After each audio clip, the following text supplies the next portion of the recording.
द्वारकाधीश, समुद्र की पवित्र प्रतिज्ञा। 100% यूनिक कहानी। बहुत समय पहले की बात है। द्वारका नगरी अपनी भव्यता, संगीत और शांति के लिए पूरे आर्यावर्त में प्रसिद्ध थी। श्री कृष्ण स्वयं अक्सर रात की शांति में समुद्र किनारे बैठ जाया करते थे। मगर एक रात समुद्र की लहरें असामान्य रूप से बेचैन थीं, मानो कोई संदेश दे रही हों। कृष्ण मुस्कुराए और बोले, समुद्र देव बताइए, इतने व्याकुल क्यों हैं? लहरों से एक मधुर गहरी आवाज उभरी, द्वारकाधीश, मेरे भीतर एक प्राचीन शक्ति सो रही है जो समय समय पर जागकर संसार में हलचल पैदा करती है। आने वाले दिनों में वह शक्ति जाग सकती है। कृष्ण ने शांत स्वर में पूछा, आप क्या चाहते हैं? समुद्र बोला, उस शक्ति को केवल आप ही शांत कर सकते हैं, परंतु इसके लिए आपको मेरे हृदय में स्थित नील ज्वाला तक पहुंचना होगा। कृष्ण का समुद्र यात्रा। अगले ही दिन श्री कृष्ण ने अपना दिव्य सुदर्शन चक्र अपने साथ लिया और बिना किसी सेना या औपचारिकता के अकेले ही समुद्र में प्रवेश किया। जैसे जैसे वे भीतर जाते, प्रकाश कम होने लगता। समुद्र की गहराई अत्यंत शांत थी, मानो वह स्वयं द्वारकाधीश के सामने नतमस्तक हो। समुद्र के तल पर एक काले पत्थर का द्वार था, जिस पर नील प्रकाश धड़क रहा था।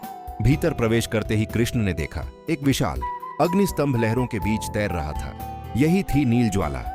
पर जैसे ही वे उसके पास पहुंचे, एक भयावह समुद्री राक्षस प्रकट हुआ। उसकी आंखें अंगार की तरह दहक रही थीं। वह गरजा, मैं इस ज्वाला का रक्षक हूं, कोई मनुष्य यहां से जीवित नहीं जा सकता। कृष्ण हंस पड़े, अच्छा, पर मैं मनुष्य हूं ही कब? दिव्य संग्राम। राक्षस ने समुद्र में विशाल भंवर पैदा कर दिया। लहरें पहाड़ों जैसी उठ रही थीं। कृष्ण ने सुदर्शन चक्र उठाया, पर उन्होंने हमला नहीं किया, बल्कि आंखें बंद की और मुस्कुराए। कुछ पल बाद चक्र स्वयं चमक उठा और राक्षस के सामने जाकर ठहर गया।